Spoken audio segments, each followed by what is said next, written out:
farmers are about to get hit with some very difficult times, and according to an article I just read, it's because of Donald Trump's tariffs. Or is it? It's not. It has nothing to do with Donald Trump's tariffs. Tariffs are making America great again, and unfortunately, there's a reoccurring trend with farmers where they're always needing some sort of government assistance. In 2020, $2.2 trillion was given to farmers by the Biden-Harris administration. In 2022, guess what happened? 48,000 farmers needed more government assistance. So now, fast forward to today, 2025, the government needs to help out farmers. Guess who's going to be to blame? Donald Trump. Doesn't make any sense. You know what other president actually had to help out farmers financially? Clinton, Bush, Obama, Biden, Trump, twice. This is going to be a second time. If anyone's actually helping the farmers, it's Donald Trump. It's MAGA. We're truly making America great again. Trust me, guys. Trust the process. There's a reason why 7 out of 7 swing states voted for Donald Trump. He knows what he's doing, and obviously the Democrats don't. Australia has sold $29 billion worth of beef into the United States, and we haven't been able to sell $1 of our beef to them. Senator Barrasso pointed that out on our airwaves this morning. Listen. Australia has sold $29 billion worth of beef in the United States, and we haven't been able to sell one hamburger in Australia because of barriers. They showed Thailand 30% tariffs on beef coming from the United States. Vietnam, 50%. You look at these numbers, and the ranchers of Wyoming are saying, thank you, Mr. President, it is about time. Well, I'm a small farmer, and a lot of the equipment that I work with is older, and a lot of those parts are made overseas. It costs us more now. And with tariffs, some of these issues have caused downward pressure on the commodity prices. So our margins are becoming thinner than they were already. So it's like fertilizer. It's making prices of fertilizer increase. So right now, cotton prices, when you include inflation, they're like just as low as before World War II. And our input costs are tremendous right now. So we have to figure out a way to be able to expand our markets, to be able to sell more cotton at an effective rate, and having good trade partners that we can be able to get fair pricing for. I know a lot of farmers have also been affected by the retaliatory tariffs of exporting. Were you guys doing a lot of exporting as well? Yes, most of the cotton that we raise in North Carolina goes overseas. So, when they're tightening up on what we're sending over there, that's a market that we're losing. The tariffs will go on agricultural product coming into America, and our farmers, starting on April 2nd, it may be a little bit of an adjustment period. We had that before when I made the deal with China, $50 billion of purchases, and I said, just bear with me, and they did. They did. Probably have to bear with me again, and this will be even better. That was great.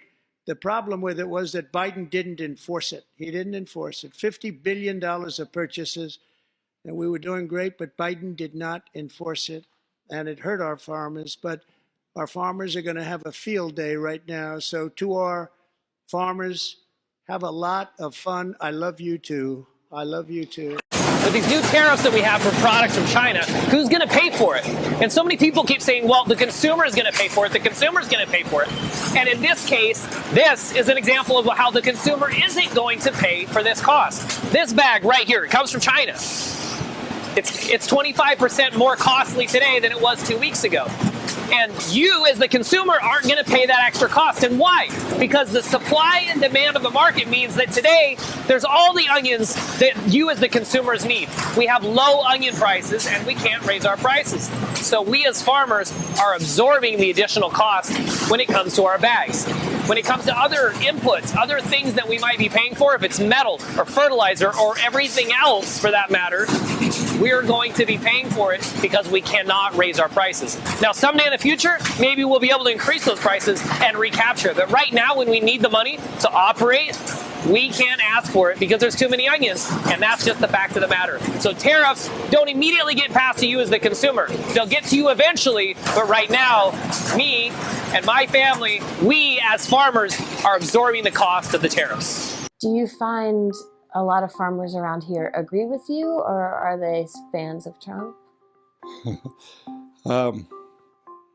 This is a very Republican state. Yeah. Let's just put it that way. I think it's too soon for them to say they're wrong. We're in Huron, South Dakota, home of the world's largest pheasant, talking to people about how tariffs will affect them. The effects of Trump's tariffs are looming here, where around 70% of voters picked Trump. Again and again, our conversations in this Midwestern nice town came back to character and values. When Sheila and I raised our children, we taught them to be honest, not try to cheat anybody, to respect. And Trump doesn't do any of those things. And what does it mean to you that so many people in your town, in your area, do think his values align with theirs? Well, not many people are talking about those values right now. You have a few people that say, well, at least he does what he says. Well, were you ready for this?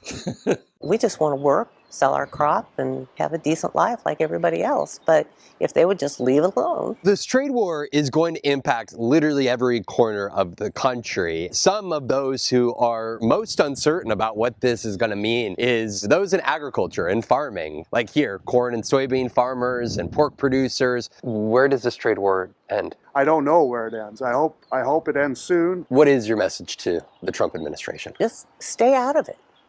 I mean, if they would just leave it alone and let the free market do its job, everything would be okay. This is going to be so far-reaching, not just because of the Trump administration's tariffs of goods imported into the United States, but it's about the question marks in the days ahead about the retaliatory tariffs that the likes of China, Canada, potentially Mexico, and Europe are going to place on U.S. goods that are either produced, like corn and soybeans, or manufactured and sent overseas. I just wanted to give you guys an update on what we figured out with our contract through NRCS. So to give you some backstory, if you haven't watched the previous video, please go out, watch that previous video I've got on there. We are possibly going to lose our farm if NRCS doesn't hold up their contract with us on the EQIP program. So the reason that they're not able to hold up the contract is our EQIP program, which is cost sharing on fences, waters, a well, and some seedings, was funded by the Inflation Reduction Act. Because of the executive orders, there's a pause or a freeze on the funding through the Inflation Reduction Act, and they're not able to pay out on the stuff that we completed or anything going forward.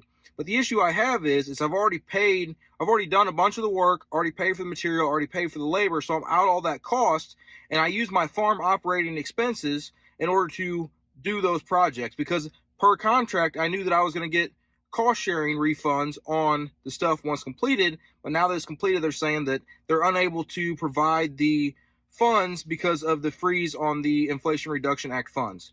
So I reached out to a couple different senators and Congress people. So I reached out to Ann Wagner's office. I have not heard back from them. I reached out to Josh Hawley's office. I have heard back from him, not from him personally, but from his office. And they are looking into it because they said that this should not be happening. The intention was not to take away the funding from the farmers, but doing the Inflation Reduction Act, cutting those costs, then it's also taken away from the programs that those programs helped out. So it's in the works, but what I need from you guys is if you could please share this, tag your representatives, tag your senators. I need to get some ground on this because I'm not the only one this is affecting. So there are other farmers in the comments saying that they're in the same boat that I'm in because they signed these contracts, and the contracts, even like, because whenever I looked into the contract, I made sure that that funding was set aside. It wasn't funding that, oh, we hope it's there whenever it's done. I made sure that that funding was set aside so that way before I made these business decisions, I knew that funding was there per contract. So they're backing out on the contract because they don't have the funding. They can't release the funds. So please tag the representatives. Please tag the senators. I need to get some ground on this. We need to help me and other farmers out. We've got to get this funding paid out. I don't care if they don't do it in the future. The problem is there was contracts in place, multiple farms made business decisions, and multiple farms are going to sink if we don't get traction on this and get those funds unfrozen. Estimates show that China's retaliatory tariffs could cost American soybean farmers roughly $5.9 billion in lost revenue. How are you and other farmers reacting? We're very concerned, Phil. We have a precedent from the trade war we went through about 7 years ago that was devastating to the American soybean farmer. Over that period of time, we lost nearly $20 billion of trade with China. Trade is 50% of the acres that are produced in the United States. And of that, currently 25% of our soybeans that we raise go to China. I've had a number of farmers reach out to me saying, why are we not talking more about this? Because they've been impacted and they expect to be impacted even more. If you don't know Elon Musk, he more or less dismantled the USAID program with President Trump's blessing. He gutted the system down from 10,000 workers to about 300. They help with things like providing food supplies. And so you have farmers here in the US providing those grains, providing wheat, providing lentils, providing all of these different resources that can later be sent around the world. And to clarify, the government is paying the farmers for their products. You didn't let me get to that part. I'm sorry. Just ignore this part then. No, I'm sorry. You're fine. The U.S. government pays farmers here in the U.S. to provide the wheat, lentils, all of this stuff that we send overseas. There's kind of a parallel discussion to this that's being had. And essentially it is, whereas the benefit for the United States in spending all of this money to help these people in other countries. If you stick with the America First model, then I can show you examples of Americans who need this now.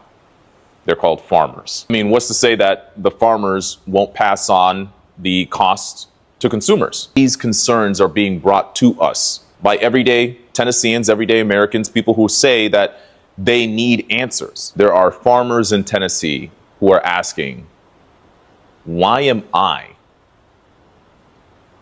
losing? Tariffs are complicated.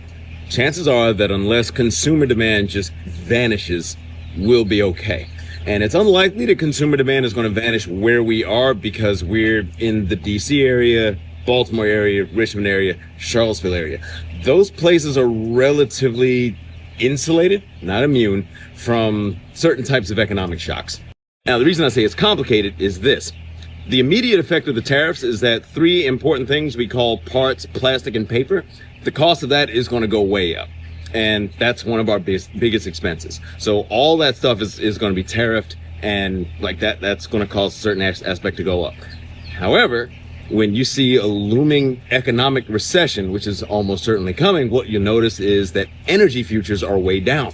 So fuel is one of our biggest expenses. And it's pretty likely that not immediately, but a few months down the road, fuel is going to be a lot cheaper. Diesel is going to be cheaper. Electricity is going to be cheaper. Gasoline is going to be cheaper. So those things getting cheaper might offset the fact that our egg cartons are going to get more expensive. The egg flats, getting parts for our vehicles, replacing parts on our vacuum sealers and processing equipment, stuff like that. Here's the other thing. The labor market's about to get crazy. And what I mean by that is it's about to become a buyer's market for labor. It's going to be really tilted in favor of employers because I'm going to have only so many jobs and people are going to get laid off. People are going to lose their jobs. They're losing their jobs already. And there's going to be more people competing for fewer slots for work. And what happens when you have a big labor supply relative to the demand? Wages go down. Because now, we pay a minimum wage of $20 an hour, even if you walk in off the street. But if I was a butthole, I could say, look, there's a bunch of people out here willing to work for 12, 13 because they're hungry. Now, we're not going to do that because I got into business specifically to be the kind of employer that doesn't do stuff like that. But other employers, especially major employers, they will. The worst thing that could happen is, assuming again that consumer demand doesn't go away, that I'm going to have slightly less profitability to invest in, say, building our chicken factory down the road where we can process 1 million birds a year. This is kind of the irony of the orange idiot in the White House saying that this is going to spur investment in doing things in America. You are taking the money out of my pockets that I am directly intending to use to build a factory in the United States. I will have less money to invest in that because of these tariffs. This is what happens when you turn over the economy to a moron who's declared bankruptcy at least 6 times, including a freaking casino. So, we'll be fine. But no thanks to any politicians. Not now, not ever.